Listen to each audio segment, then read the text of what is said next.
Pai do Senhor, meu amado, bem-vindo de volta à nossa escola bíblica.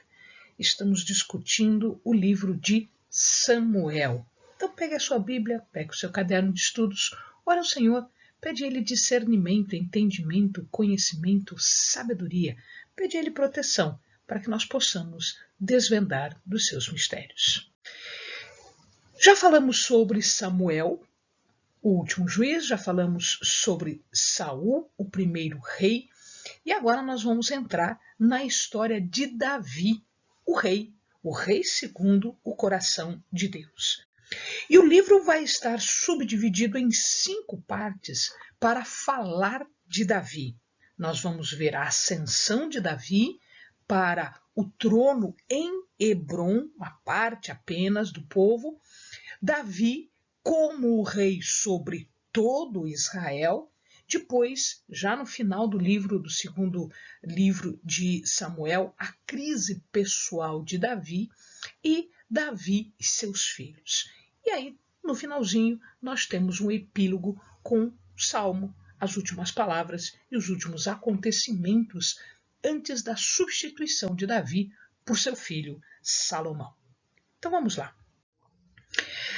A ascensão de Davi vai ser subdividida agora, para nós facilitarmos o estudo do livro, nestes itens aqui. Então, a gente retoma a parte em que Saul morre, depois a entronização de Davi em Hebrom, ou seja, na hora em que ele se torna rei em Hebrom.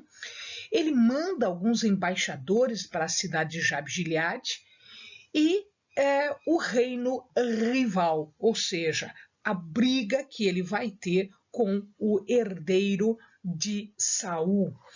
Depois nós falaremos brevemente sobre os herdeiros de Davi, ou seja, os filhos que lhe nasceram em Hebrom. Abner, a participação de Abner, que era o general em chefe de Saul, a morte de Abner e a queda da casa de Saul. Então vamos lá, esse é o nosso propósito no vídeo de hoje. Nós já havíamos visto que Saul estava em guerra com os filisteus e ele acaba sendo morto nesta guerra. Não só ele, como também os seus filhos, principalmente um grande amigo de Davi, que era Jonatas, e que era o herdeiro do trono de Saul.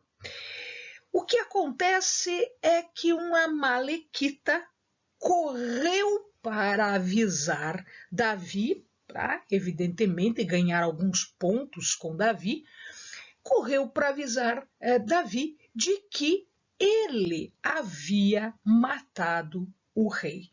E para provar que ele efetivamente foi quem matou Saul, ele apresenta para Davi as insígnias reais. O que são essas insígnias reais? Essas insígnias são aquelas mostras do poder real, como a coroa e o bracelete.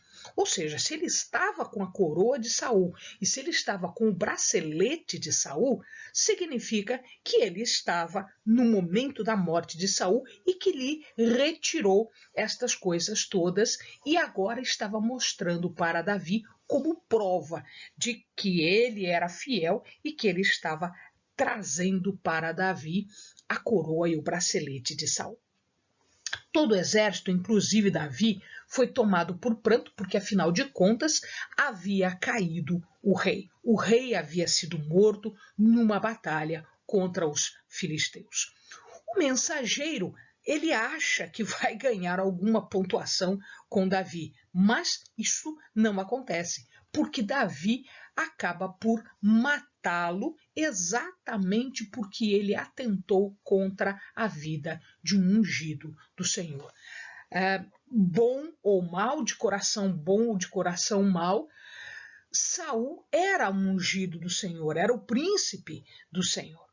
Davi, então, nesse momento, em pranto, ele faz um lamento, ele compõe um salmo de lamento por Saul e principalmente pelo seu grande amigo Jonatas. O que fazer agora? Davi, ele não toma nenhuma decisão sem consultar o Senhor. E ele consulta a Deus através do sacerdote Abiatar, que estava com ele, e pergunta para Deus o que ele deve fazer. A resposta foi: vá para Judá. Vá para Judá. Ou seja, estava aberto o caminho agora para que Davi pudesse voltar para casa.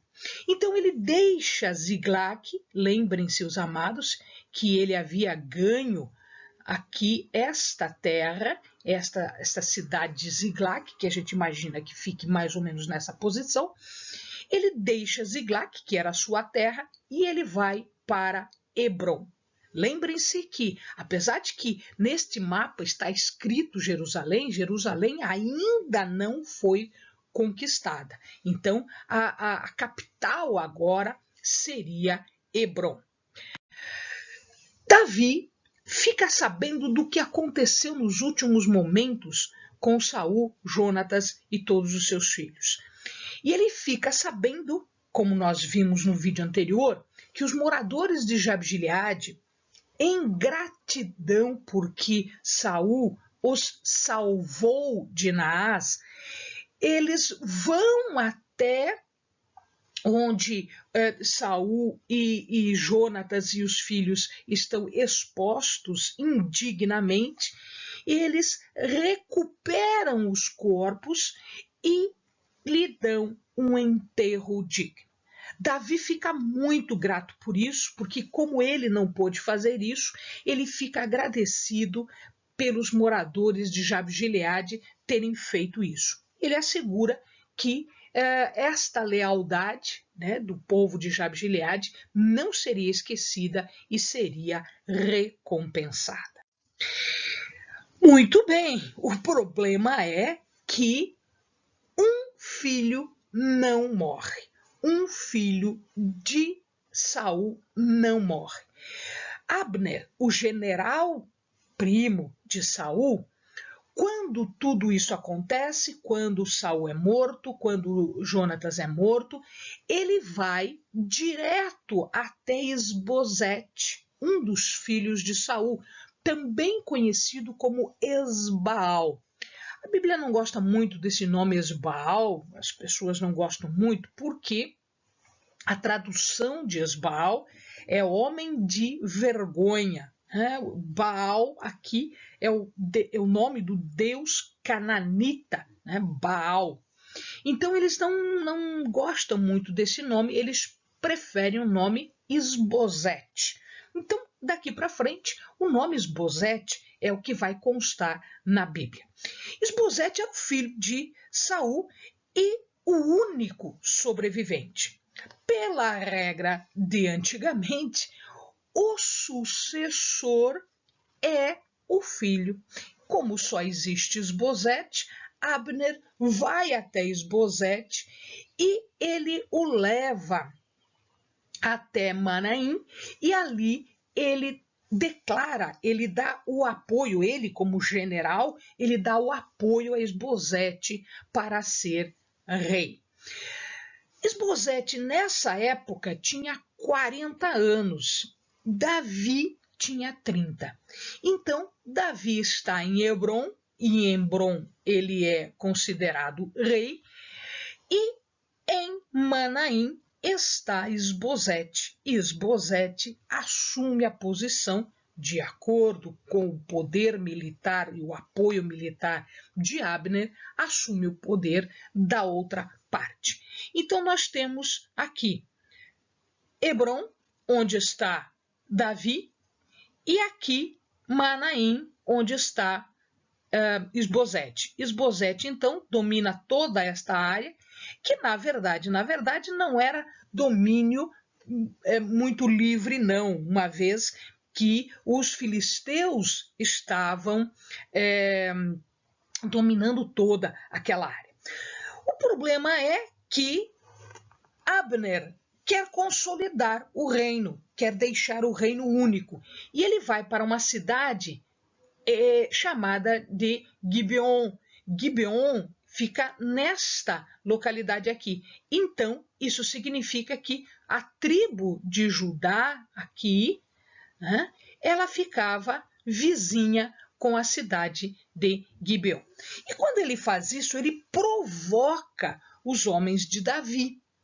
E acontece então um embate entre eles, acontece uma briga, acontece uma guerra entre eles, uma guerra de menor proporção.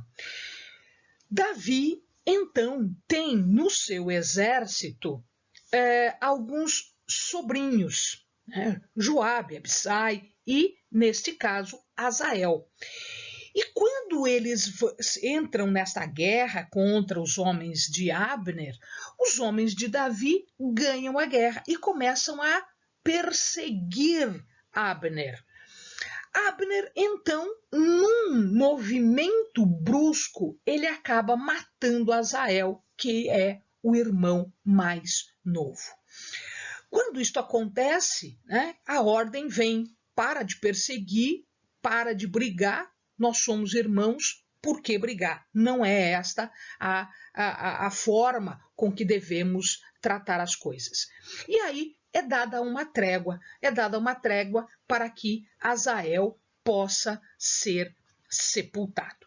E tudo fica mais ou menos em silêncio, mais ou menos quietinho. A Bíblia diz agora, nesse meio tempo, porque Davi fica um tempo como rei em Hebrom, e ele se estabelece, portanto, em Hebrom. E quando ele se estabelece ali, ele começa então, a sua família começa então a crescer. E lhe nascem alguns filhos. 6 filhos de Davi nascem em Hebrom. O filho mais velho, Amnon, é o filho de Ainoã, este que deveria suceder Davi. O segundo filho é o Quileabe, filho de Abigail, que o amado lembra da história acontecida entre Davi e Nabal. Nabal, portanto, era o antigo marido de Abigail. Abigail era viúva de Nabal, casa-se com Davi e lhe dá um filho de nome Quileabe. Absalão é o terceiro filho, filho de Maaca. Adonias, filho de Agite. Cefatias, filho de Abital, e Treão, filho de Eglá. Estes são os filhos que nascem a Davi em Hebrom, enquanto ele é rei em Hebrom. Enquanto isso, Abner volta para Isbosete e ele faz uma coisa que é um pouco questionável. Saul tinha uma concubina de nome Rispa, e Abner cai de amores por Rispa e ele se envolve com Rispa. Naquela época, as pessoas, quando queriam dizer que estavam tomando o poder, elas tomavam as esposas dos reis. Então, quando Abner toma a concubina de Saul, Rispa, ele está dizendo que ele quer assumir o poder que era de Saul. Na verdade, quem mandava era Abner. Isbosete era apenas a fachada, era apenas a figura, né, de sucessão de Saul. Mas quem realmente reinava era Abner. Isbosete aproveitou esta circunstância para discutir com Abner e para dizer: olha, eu sou o rei, o que você quer? Você quer tomar o trono? E eles acabaram discutindo, eles acabaram se desentendendo. Abner, então, que estava segurando o trono nas mãos de Isbosete, ele se enfadonha com aquilo e ele vai até Davi. E ele quer agora apoiar Davi, porque ele entende que Isbosete não seria um bom sucessor. Quando ele vai conversar com Davi, Davi já sabendo de tudo isso, ele dá uma condição para Abner. Tudo bem, Abner, eu te aceito aqui no meu exército, na corte, eu te aceito do meu lado, mas você vai ter que devolver a minha esposa. Milca, filha de Saul, era a esposa de Davi. Então, olha só que coisa interessante. Existe uma questão política nisso. Como Milca era esposa de Davi, filha de Saul, e Davi pretendia o reino inteiro, estar casado com uma filha de Saul lhe dava uma posição ainda melhor, ainda mais vantajosa, principalmente porque o general de Saul estava vindo para o lado dele. Então, os planos de Saul era realmente assumir toda a regência, assumir todo o reino de Israel.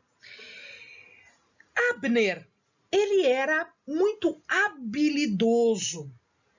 Ele tinha aprendido com o tempo, em estar à frente do exército de Saul, que nem só de guerra vivia um reino. E ele começou agora a traçar uma estratégia para tirar o apoio que Esbozete tinha e trazer as tribos que estavam do lado de Esbozete para o lado de Davi. Então vinha ele, vinha Milca e vinham as tribos, ou seja, eles isolavam Esbozete e tomariam o reino. Então, esta estratégia estava sendo realizada e, mais cedo ou mais tarde, Davi tomaria o trono, pelas mãos fortes de Abner e pela estratégia também desta questão, nesta trazida das tribos que estavam, por enquanto, do lado de Esbozete.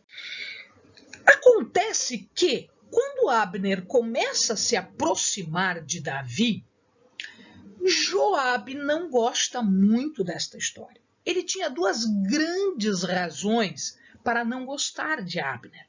Primeira razão, ele havia matado seu irmão.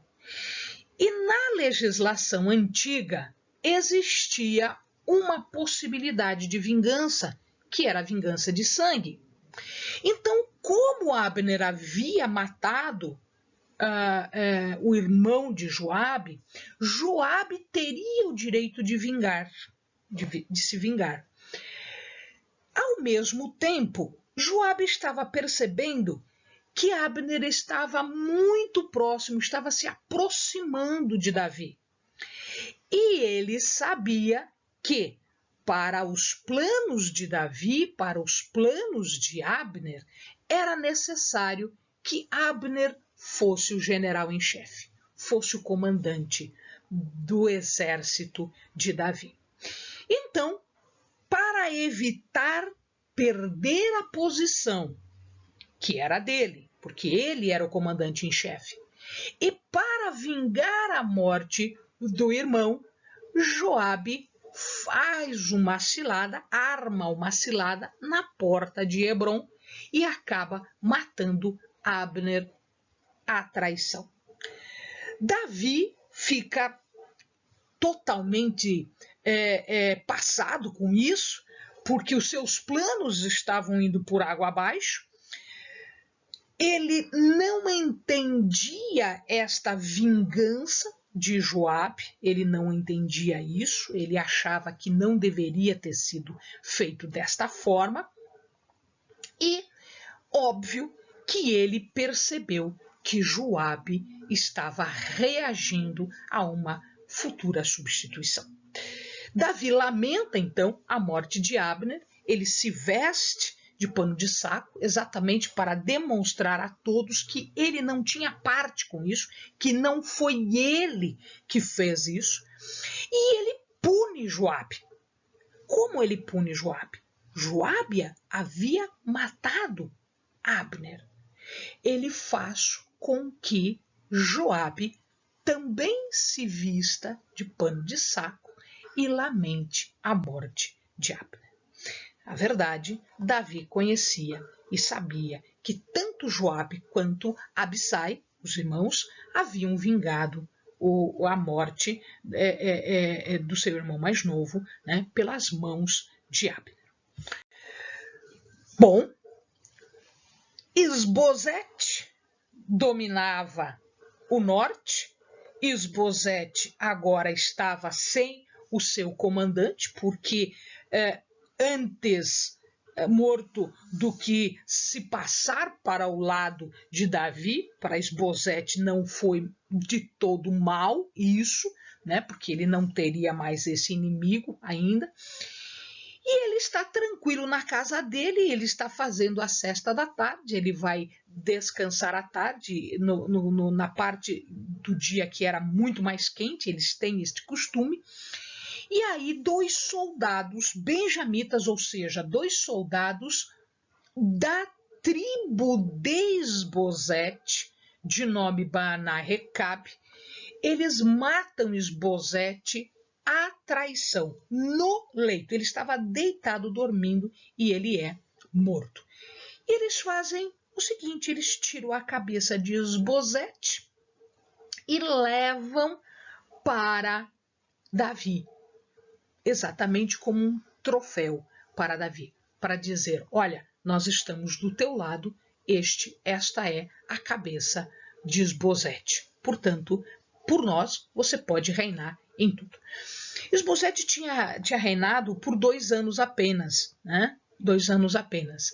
Davi fica extremamente indignado com isso, porque ele foi morto à traição, ele não teve momento de defesa, ele não teve como se defender, ele estava deitado no leito, dentro da sua casa, então isso era imperdoável. Ele pega estas 2 pessoas, ele pune com a morte, então ele determina a morte dessas 2 pessoas, porque era um crime que implicava em morte. Ele mutila, ele corta os braços e os pés, as mãos e os pés desses 2, e ele expõe o cadáver, porque isto era uma forma de punição, né? Então ele expõe também os cadáveres.